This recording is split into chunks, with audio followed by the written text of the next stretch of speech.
Something was about to explode inside that hearing room, and everyone could feel it. Attorney General Pam Bondi walked into Congress thinking she was untouchable. Representative Joe Neguse had other plans. The Colorado congressman had spent weeks quietly building a case that would corner the nation's top law enforcement officer.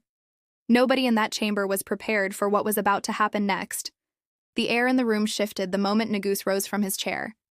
He didn't come with theatrics. He came with receipts. Bondi sat at the witness table looking composed, almost bored, like a woman who believed she had already won. She had no idea the trap had already been set. Within minutes, the entire nation would be watching Pam Bondi unravel in real time. Neguse opened by asking Bondi about a man named Jared Weiss. Weiss was now employed at the Department of Justice. Body camera footage from January 6th had captured Weiss screaming at police officers defending the Capitol.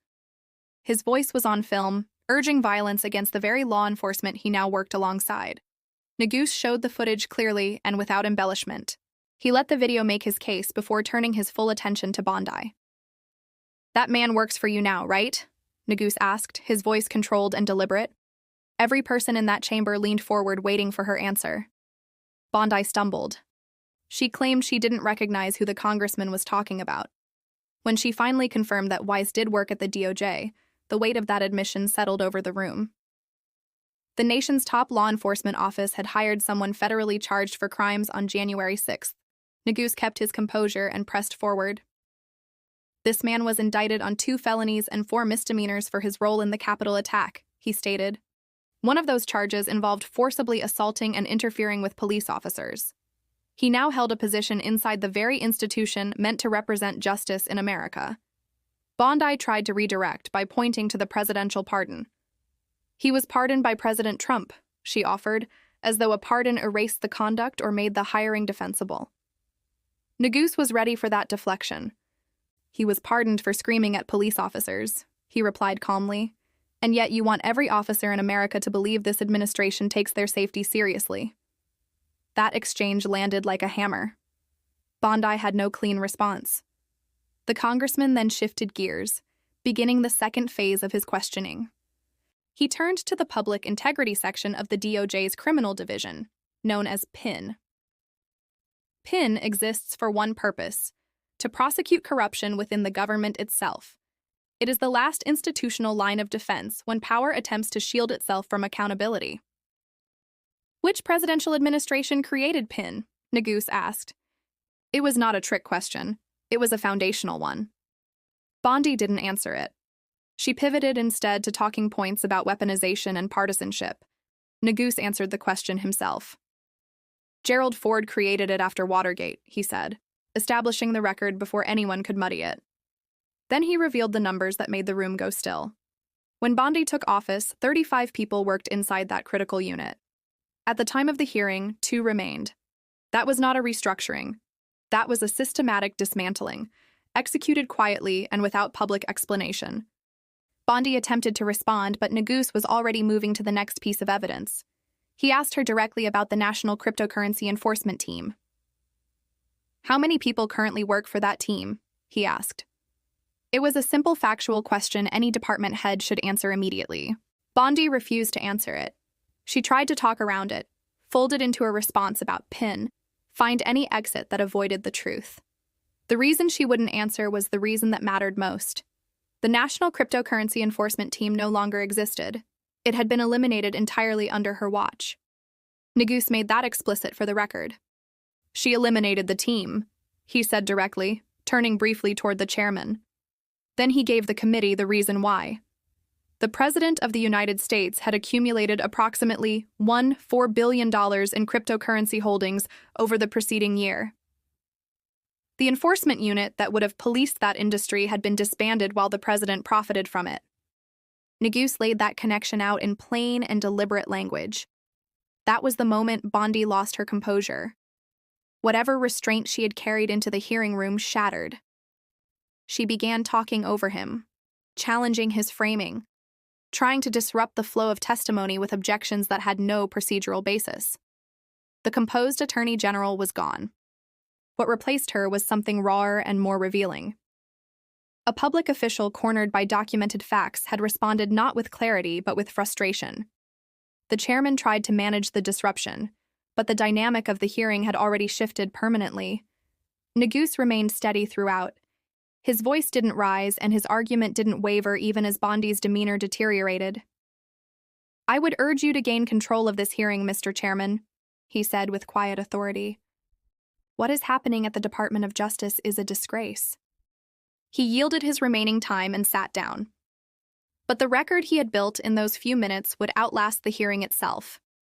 What Neguse had documented was a pattern connecting personnel decisions to political loyalties, and loyalties to financial interests at the top of the executive branch. The hiring of Jared Wisey was not an isolated administrative mistake. It was a signal about who this DOJ considered worthy of protection. The gutting of PIN was not a budget decision. It was the elimination of the mechanism designed to hold powerful officials accountable. The dissolution of the cryptocurrency team was not a strategic reorganization. It removed oversight from an industry generating extraordinary returns for the sitting president. Each action could be rationalized in isolation. Together, they described something no amount of press conference language could convincingly deny. Outside the room, legal analysts were already dissecting what they had witnessed. The questions Neguse had asked were not complicated.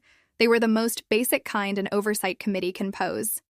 The fact that the Attorney General refused to answer them told a story of its own. A functioning department should be able to say, without hesitation, how many employees work in each division. That is not sensitive information. That is basic institutional transparency. Bondi couldn't, or wouldn't, provide it. In that refusal, something became visible that the administration had worked hard to keep obscured. Former federal prosecutors began appearing on television within hours. They pointed to the PIN numbers with particular urgency. 35 people to 2, in the division whose sole function is to investigate government corruption. That trajectory is not accidental. Offices don't shrink from 35 to 2 through normal attrition. They shrink because someone wants them smaller. The question is always, who benefits? The cryptocurrency enforcement story added a constitutional dimension. The wall between the president's personal finances and DOJ enforcement decisions is a structural requirement for legitimate governance.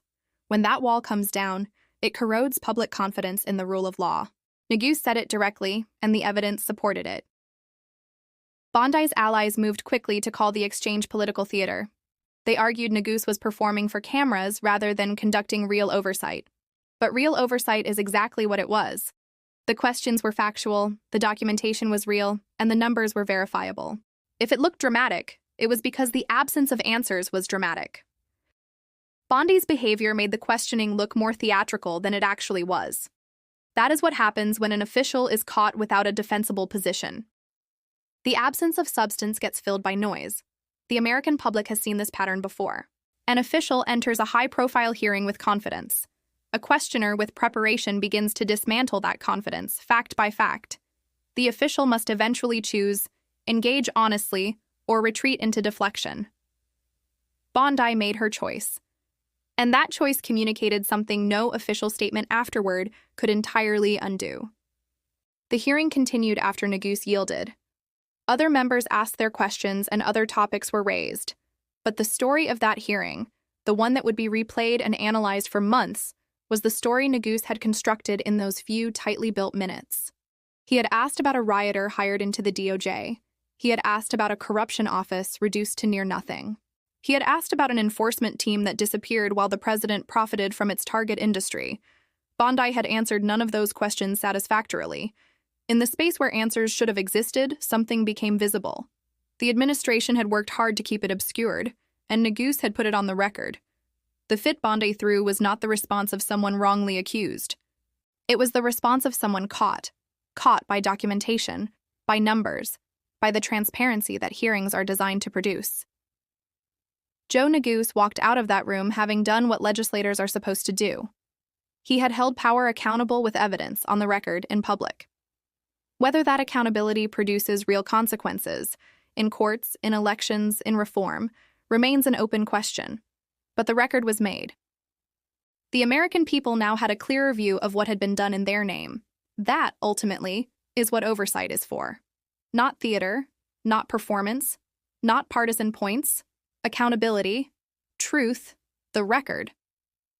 Bondi had walked into that hearing expecting an easy morning. She had faced a congressman who had done his homework.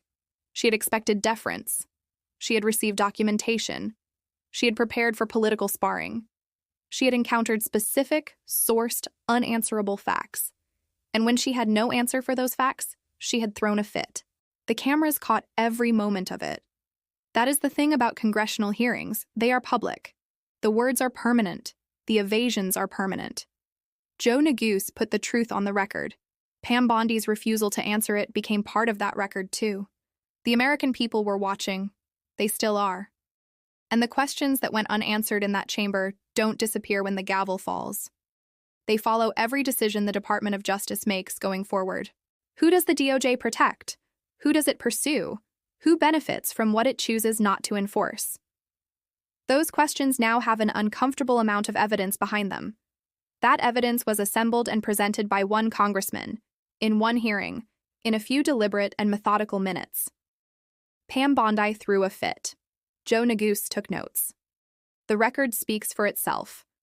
Oversight hearings often feel routine, procedural rituals that generate headlines but shift little. This was not that kind of hearing. Neguse entered with a precise architecture of facts, each question built deliberately on the one before it. The WISA hire showed who the DOJ would protect. The pin gutting showed what it would ignore. The crypto team's elimination linked institutional decisions to executive profit. Every piece fit a single coherent argument. Bondi had no answer for the full picture. She could only attack individual pieces while the structure held. That is the difference between a prepared questioner and an unprepared witness. Neguse built his case before entering the room. He walked in with documents. He walked out with a record. Bondi walked in with authority. She walked out with a credibility gap no press release could close. Congress has a constitutional duty to oversee the executive branch. On this day, in this room, that duty was fulfilled. The Attorney General, under direct and factual questioning, chose evasion over transparency. The American people saw what that looked like. Joe Neguse made sure of it. The record now reflects that he did. Pam Bondi threw a fit. Facts don't care about fits. The hearing ended. The record remains.